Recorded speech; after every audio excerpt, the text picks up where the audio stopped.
আগামী 8ই মে মহেশখালী উপজেলা পরিষদ নির্বাচনে 5 জন চেয়ারম্যান পদপ্রার্থী আছেন। আমরা 5 জনের মধ্যে 4 জন আমরা এক ফ্রেমে পেয়ে গেছি এবং বাকি একজন হচ্ছে শরীফ বাদশার ছেলে, অর্থাৎ আমরা ধরে নিতে পারি শরীফ বাদশাকে সমর্থন করার জন্যই তার সন্তান তিনি নির্বাচনে প্রার্থী হয়েছেন। এবং আমরা 4 জনের সাথে কথা বলতে চাই, তাদের নির্বাচনী পরিকল্পনা জানতে চাই এবং তারা কেন নির্বাচনে প্রার্থী হয়েছেন সেটি জানতে চাই।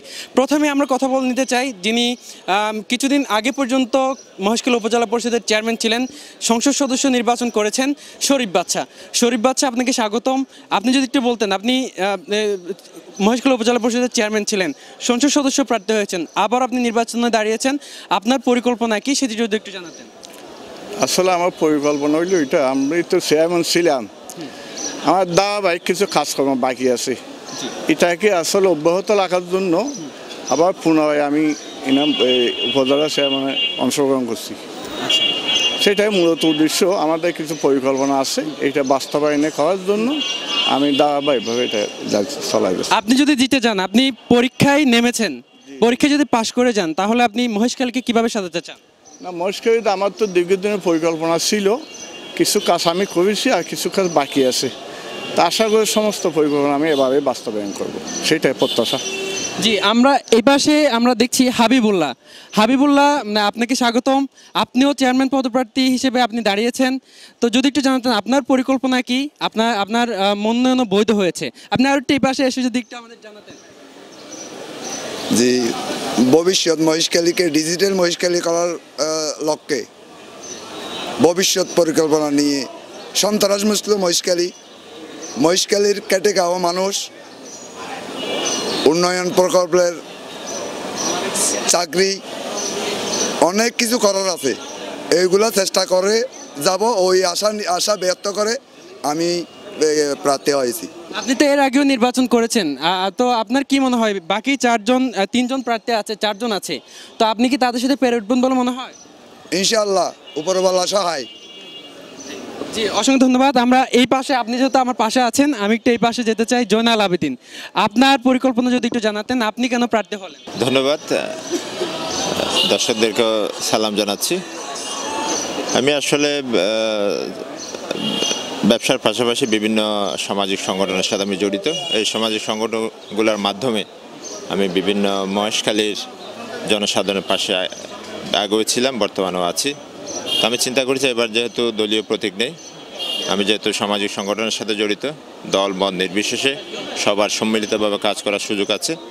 বিশেষ করে যারা তরুণ প্রজন্ম থেকে শুরু করে আমাদের যে মহেশখালী, যে আগামী দিনে যে উন্নয়ন কর্মকাণ্ডগুলো চলছে, আমরা যে মহেশখালীকে নিয়ে আগামী দিনে সিঙ্গাপুরে যে স্বপ্ন দেখি, মাননীয় প্রধানমন্ত্রীর যে উন্নয়ন কর্মযজ্ঞ চলছে, তার সাথে তাল মিলিয়ে মহেশখালীকে একটা স্মার্ট মহেশখালী, উন্নত মহেশখালীর সাথে তাল মিলিয়ে একজন ভালো প্রতিনিধি হিসেবে একজন শিক্ষিত জনপ্রতিনিধি দরকার বলে আমি মনে করেছি, সৎ জনপ্রতিনিধি দরকার মনে করেছি। সেই কারণে আমি সবার দোয়া এবং ভালোবাসা নিয়ে আমি মহেশখালীকে নতুন রূপে নতুনভাবে সাজানোর জন্য পরিকল্পনা করেছি, সে কারণে আমার প্রার্থী হওয়া।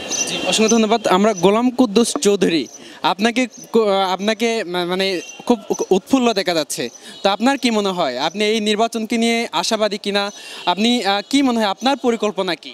অবশ্যই আমি প্রথমে ধন্যবাদ জানাচ্ছি টিটিএনের প্রচারণা সংস্থাকে এবং আপনাকে, আর দ্বিতীয়ত আমি ধন্যবাদ জানাচ্ছি মহেশখালীর আপামর জনসাধারণকে, যাদের অনুরোধে আমি ইলেকশন করতেছি, নির্বাচন করতেছি।